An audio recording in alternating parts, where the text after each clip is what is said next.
Hello everyone. Welcome to lecture number 14 in History 142.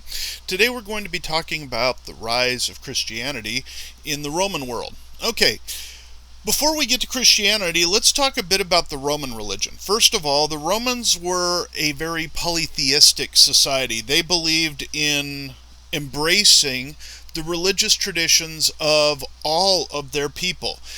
All of the Greek gods became Roman gods, as most people probably know. Zeus became Jupiter, and Ares became Mars, and so on. Aphrodite became Venus, and so all of the Greek gods have been brought into the Roman pantheon, but so have all of the gods of the people that they've been conquering. Every time they encounter a new religious tradition, they take the god of those people and bring it into the Roman pantheon. And the pantheon literally is all. Pan means global, theon means religion. So the pantheon is honoring the gods of the world. They have not only the Greek and Roman gods, the old Egyptian gods are in there, Isis and Osiris, you see, and you see that also come into the novel that you're reading as well, as the main character in the novel ends up becoming a servant of Isis, a deity from Egypt. Now that's not a Roman god, but it's still a goddess that the Romans honor. And so this is the Roman experience, is that they are embracing the religions of the world into their own religion. They are actually very tolerant of religions of the world.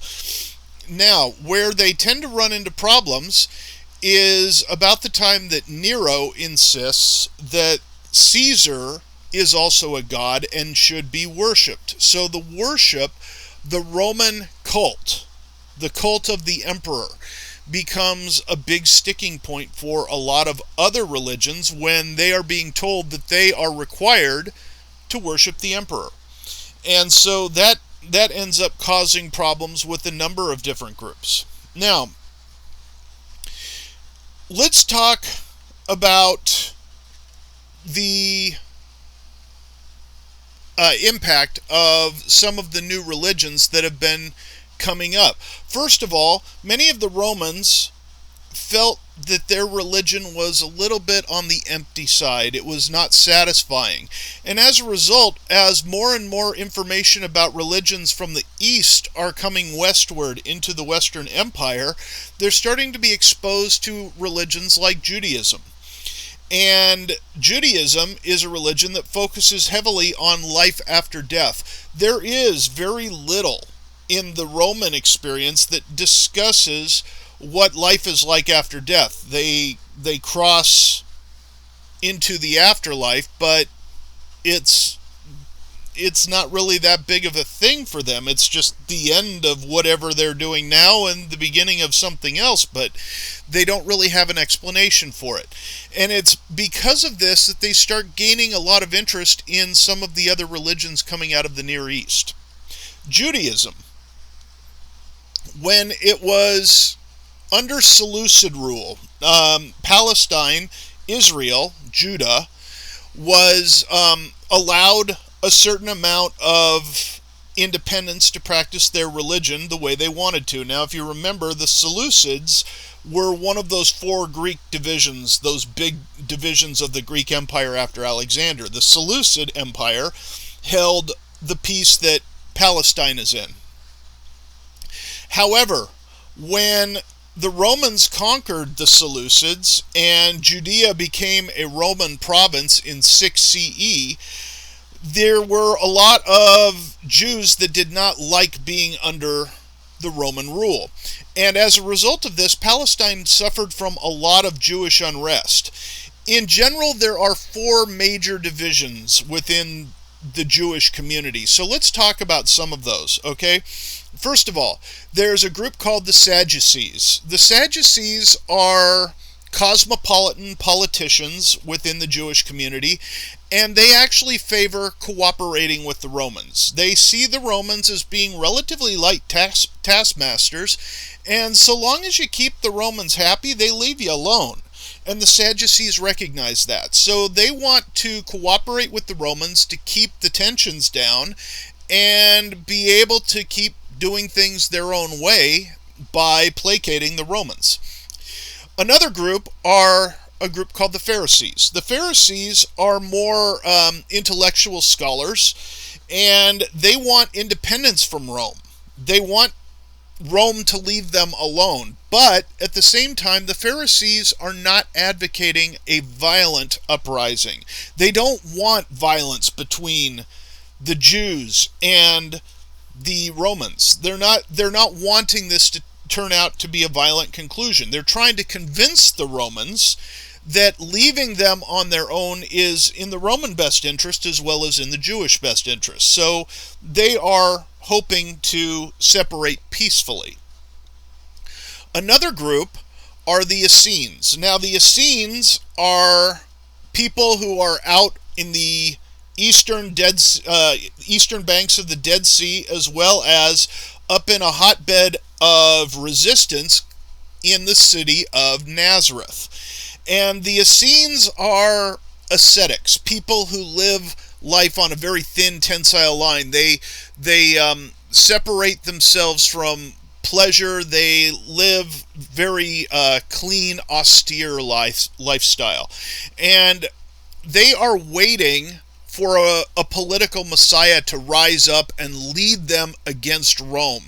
And every couple years, another Essene walks out of the desert and starts talking about the coming Messiah. They start talking like they're a prophet. They gather followers, and there were a number of Essenes in this particular model. Among them are two famous ones that a lot of people are very familiar with. John the Baptist was one of those Essenes, as was Jesus of Nazareth.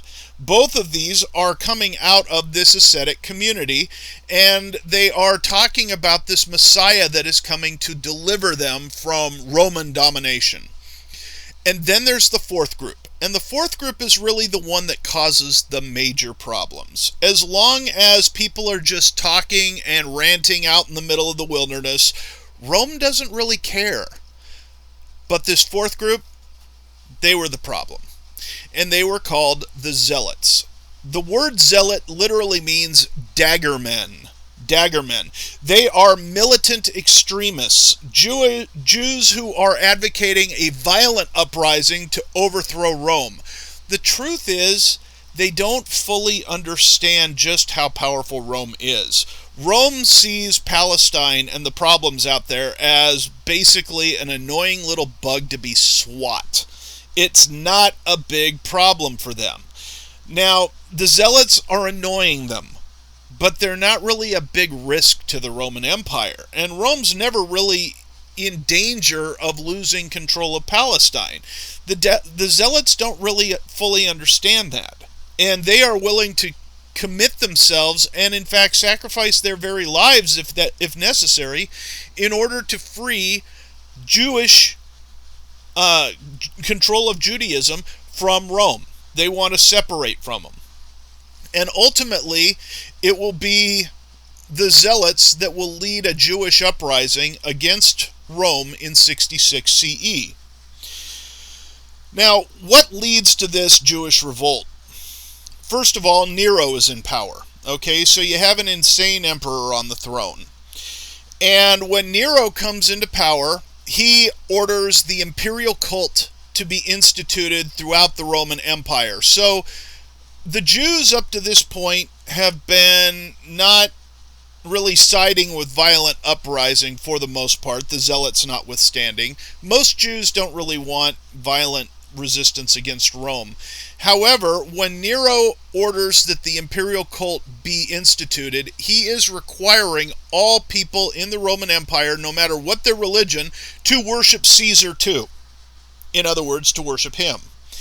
And this is where the Jews drew the line. They were unwilling to worship Caesar as a god. They were willing to obey him politically, but they were not willing to worship him.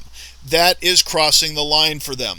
And so at the urging of the Zealots, the Jews overthrew the local Roman government in Judea in 66 CE. In response to this, the Roman legions march on Palestine in 67 CE, and they are under the leadership of a general named Vespasian.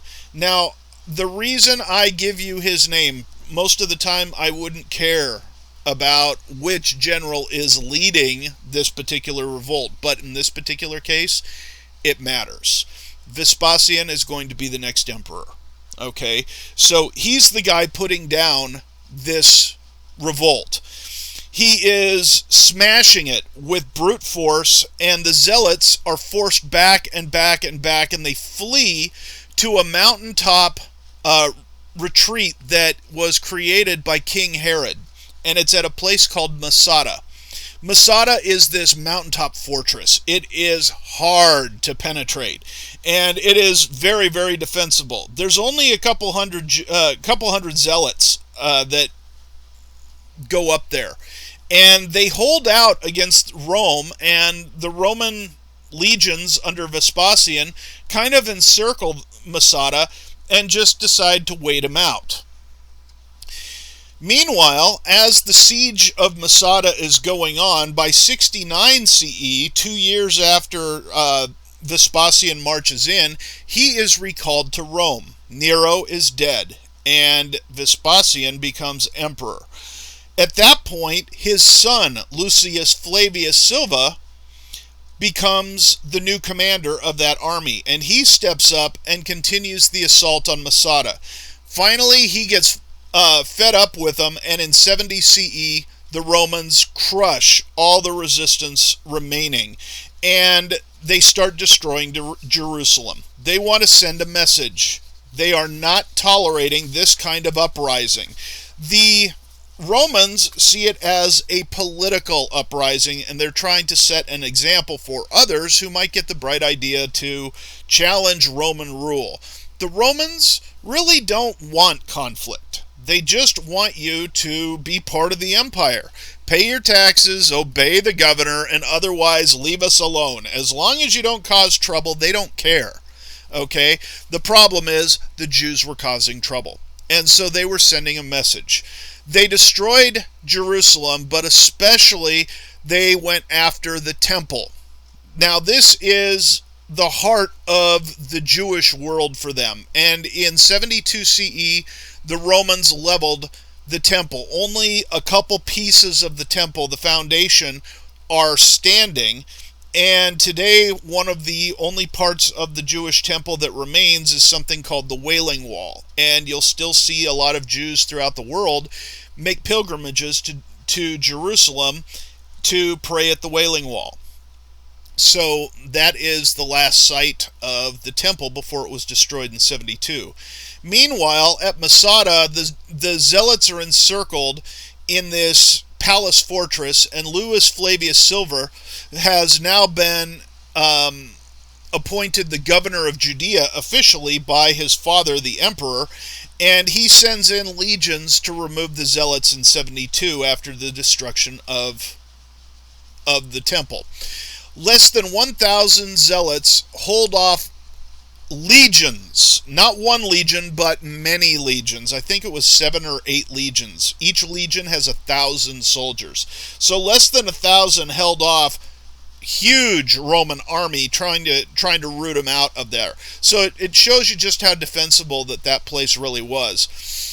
When the Romans look like they're about to take Masada, the Zealots refuse to be taken alive to be made an example of, and instead of being taken, every single one of them jump off of the cliff, off the side of the cliff, and commit suicide to the last man, rather than be captured and made an example of. So, as a result of that, the Zealot, even the name Zealot, has taken on a meaning to mean somebody who is very committed to their cause, to the extreme of even being willing to sacrifice themselves for the cause. This is where that comes from. The Zealots were a specific group of people, and they all committed suicide at the time that they were about to be overrun. Now, the Jewish revolt in Roman eyes. Let's talk about Rome's view of this. Under Nero, Rome was localized and fairly minor. Or rather Judea was to Rome. Rome looked at Judea as really insignificant. It wasn't that big of a deal. And Nero judged the Jewish problem to be one of treason. By refusing to worship him as emperor, they were conducting a treasonous act. They were showing their disloyalty to Rome. And the Jews who only believe in one God were refusing to acknowledge Caesar. For them, it's a religious issue. For Rome, it's a political issue. And so Nero uses this as a rationale to begin persecuting Jews. And it's at this point that you start hearing stories about the Jews being fed to lions in the Colosseum, and many of them going through executions, public executions, for their resistance to Rome. Meanwhile, keep in mind that at this point, Judaism and Christianity are not entirely separate. Christianity is viewed as an offshoot, a sect of Judaism at this particular point. So let's talk about Christianity and the rise of Christianity within this world. First of all, Jesus was a Palestinian Jew, and he lived in the town of Nazareth. He was referred to as the Nazarene prophet. He was seen as another one of these Essene guys out on the fringes, and he was in Nazareth, which means he's coming out of a hotbed of resistance, a place where people are used to talking about rising up and rebelling and throwing Rome off. So now, while you listen to what Jesus was actually advocating for, he was saying, let's not take such an extreme position. Rome isn't really the issue. Worry about yourself. Worry about your own choices. Worry about how you choose to live. So he's not advocating a violent overthrow of Rome. But for Romans, they view him in the same light they view the other Essenes. Many of them are waiting for this political messiah who's going to lead them on an overthrow. And Rome hears the rhetoric of the others and assume that the rhetoric of Jesus is the same. So they respond accordingly. Also, something else that gets Rome's attention, where the other Essene leaders, those other fringe prophets, they might have 100, 150, 200 followers. That's not a big deal for Rome. But Jesus had thousands. He had thousands of people following him everywhere. And for the Romans, this was a little bit more serious. They were afraid that Jesus was going to lead up a political revolution against Rome, and so they move against him to stop any possibility of that happening. So essentially, when Jesus starts talking about a messianic kingdom, he's talking about the afterlife, but Rome thinks that they're talking about now. Okay? They don't really distinguish between the political and the religious. They're confusing it. And as a result, the Roman governor orders him to be executed. And so Jesus is crucified. The truth is, crucifying Jesus opened up Pandora's box. Okay, this opened up a huge can of worms for them.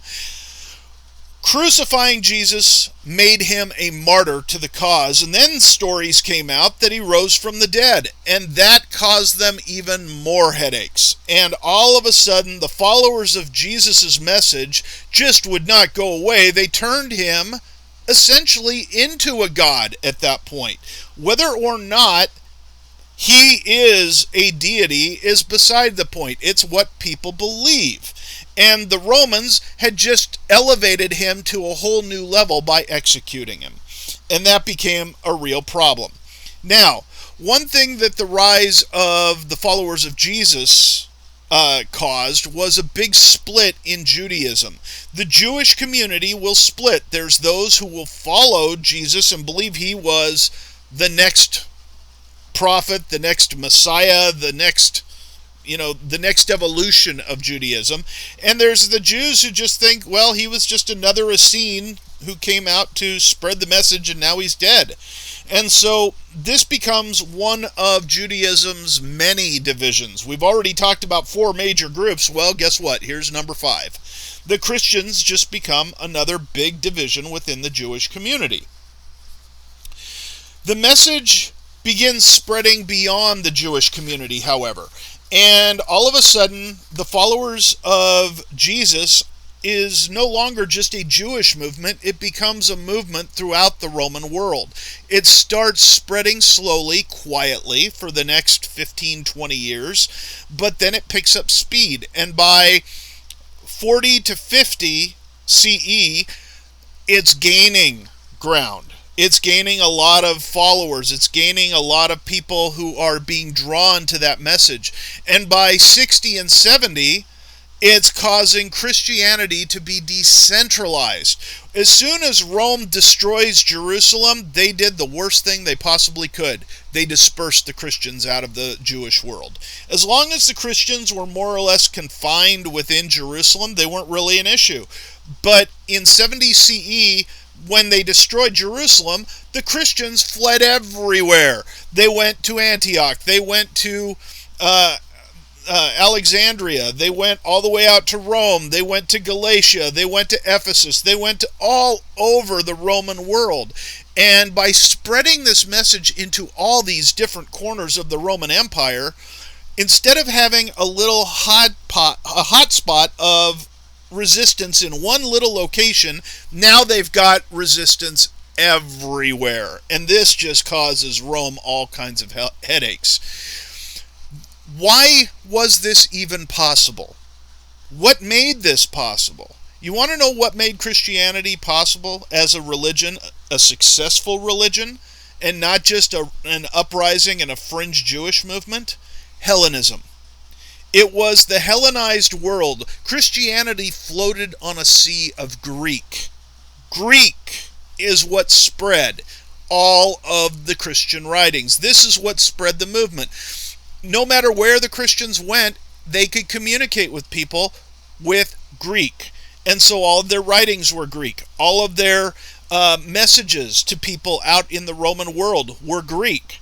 And so Hellenism is what really made the spread of Christianity possible. Christians will continue to refuse to worship the state gods of Rome and the emperors. So the Roman cult is something that Christians will continue to refuse. It is seen as treasonous and it is punishable by death. Romans begin sporadic and unsystematic persecution. Some of the emperors care, some of the emperors don't. Okay, for some emperors, they go, you know what, I'm so sick of this. We've got other things to worry about. Let's talk about the Germanics for a while. And they will simply ignore the Christians, quit persecuting them, and move on to do other things. Others will say, these guys really are giving me headaches. I want them dealt with, and they'll start persecuting them. The more they persecute them, the more Christianity spreads. As soon as they start creating martyrs, they create heroes. They create symbols that are going to live on forever. And that is really what becomes the real problem. Rome doesn't have a system of persecution that is really effective. There's no grand scheme. The Christians are a small, annoying group. They're a gnat to be swatted. And so persecution creates martyrs, and this just enhances Christianity's effectiveness. So over the next century and a half, Christianity is going to build and build and build. The more the Romans beat them down, the more Christianity grows. The more Christians stand up to Rome, the more other people who are tired of Rome will follow them. It is just a really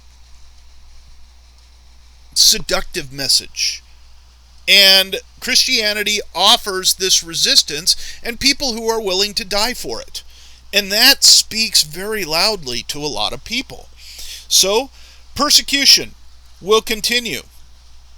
And as persecution becomes hodgepodge and it's sporadic, it's not systematically put into action, the way the Christians respond to it is incredible. Rather than just avoiding Rome, instead they become organized, highly organized. They become more systematic. The less systematic Rome is, the more organized Christianity becomes. And in this environment, they create a church-run government. The government is headed by different levels of authority, and so this is where you start seeing the emergence of bishops. Bishops are high-ranking priests who control the lower-ranking priests, and so there's an authority structure that is set up. Christianity begins also to appeal to a lot of Romans who find a lot of their own religious practices to be a little hollow.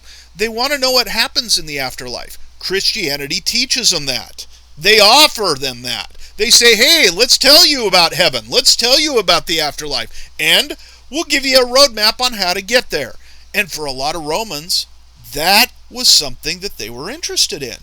And so they started listening to this. There was a promise of the afterlife. Life was full of suffering and injustice, and this gave life meaning.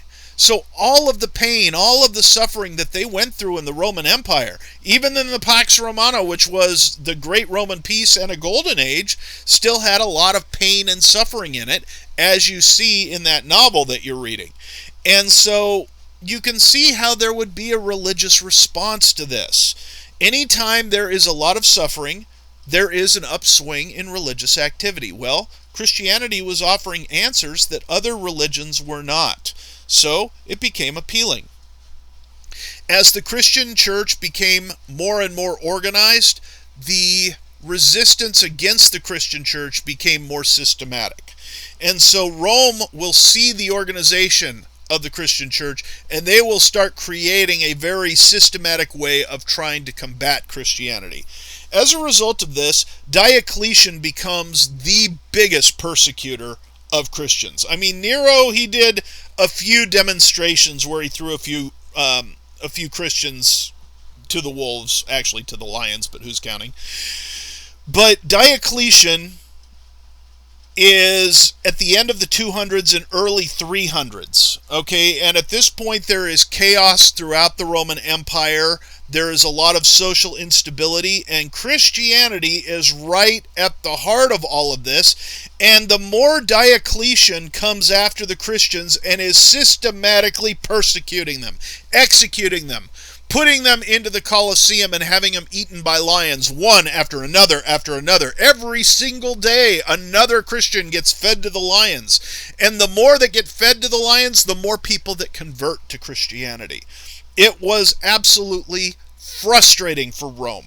They were dealing with all kinds of instability all through their empire. Bits and pieces are getting chewed off in the 300s, and the empire is looking like it's about to tear itself apart. And in the midst of all of this are the Christians. Enter Emperor Constantine. Emperor Constantine in the early 300s comes to the throne, and he's looking for a way to solidify the rigid authoritarian control of the Roman world that has been lacking for a while. Diocletian tried it through persecuting Christians. Instead,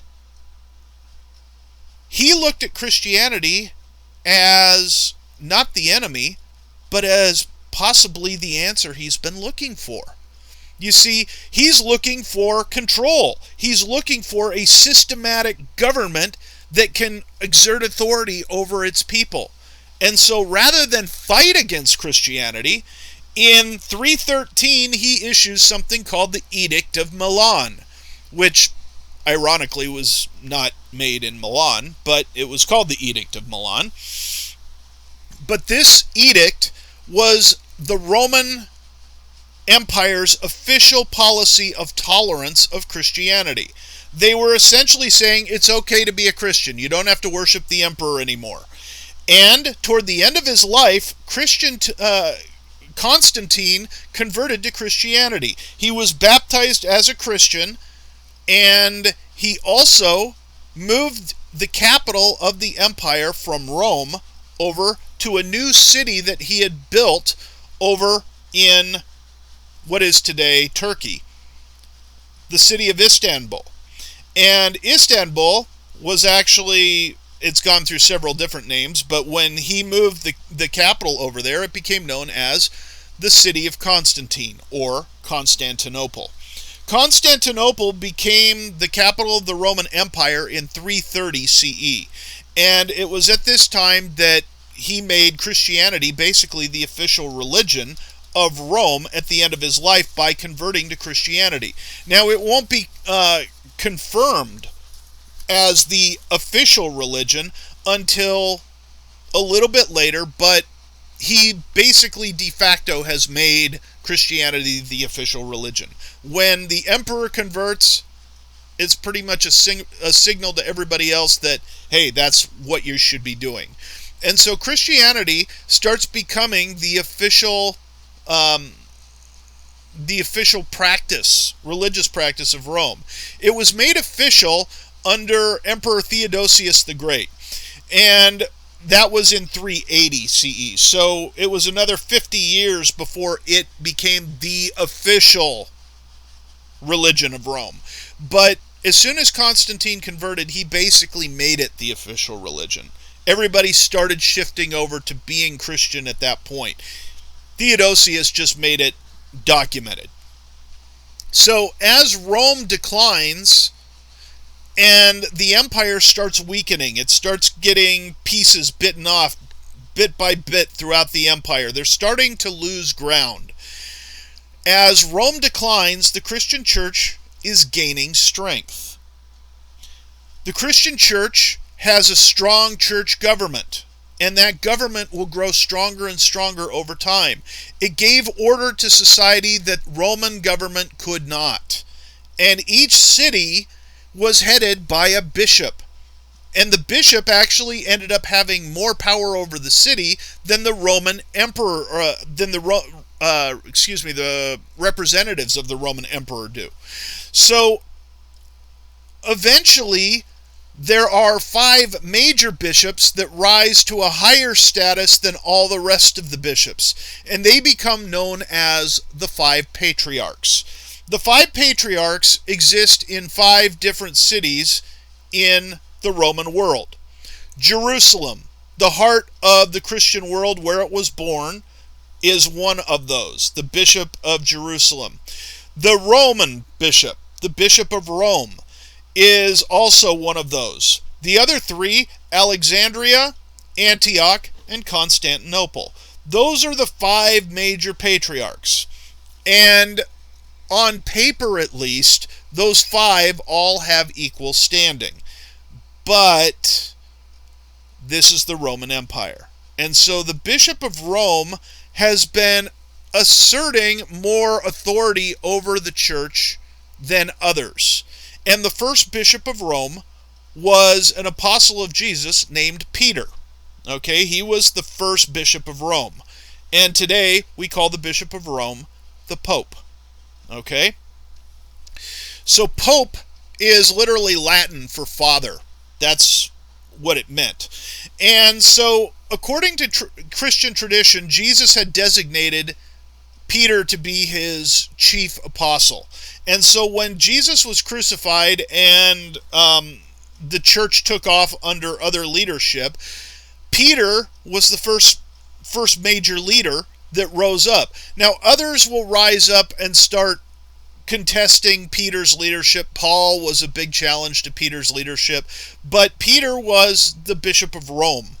And because of his connection to Jesus, that he was the chief apostle, that held a lot of power. That held a lot of sway over time. And so Rome always saw itself as being the head of the patriarchs. So yes, all are equal, but Rome was more equal than others.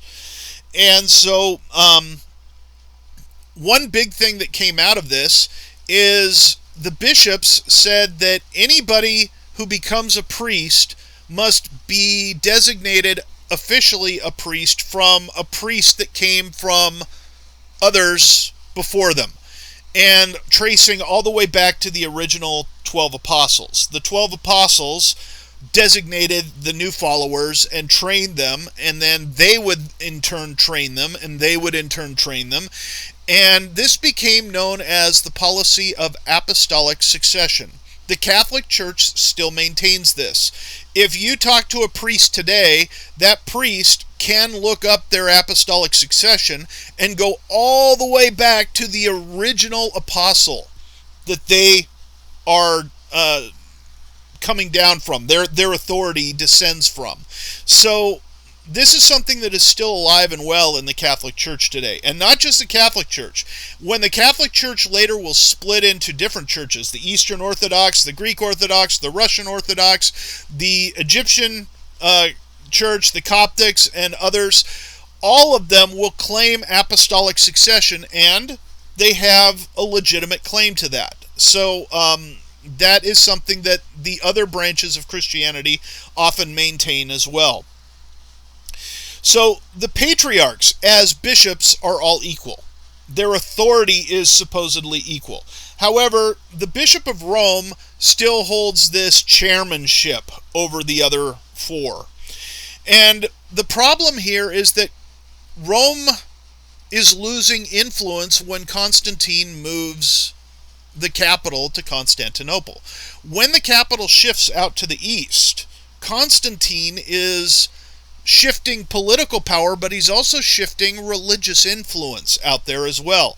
And so the Bishop of Constantinople is becoming more and more powerful, and a lot of people are starting to say, well, the heart of Christianity is really in Constantinople, it's not in Rome, so why is the Bishop of Rome still saying that he's calling the shots? Also, the Bishop of Rome is insisting to keep the church in Latin. They're trying to push Latin, the language of Rome, on the followers. They're trying to keep the Christian church in Latin. But remember, the Christian church is not a Latin church. It's a Greek church. And the language they speak in Constantinople is not Latin. It's Greek.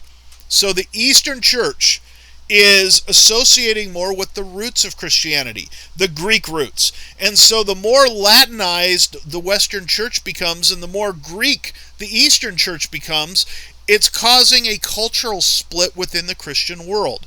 The Roman, Latin, and the Constantinople Greek. Those two are going to start fighting with each other. They're going to start butting heads. And the language barriers will create a great deal of suspicion. There will be a lot of misunderstandings.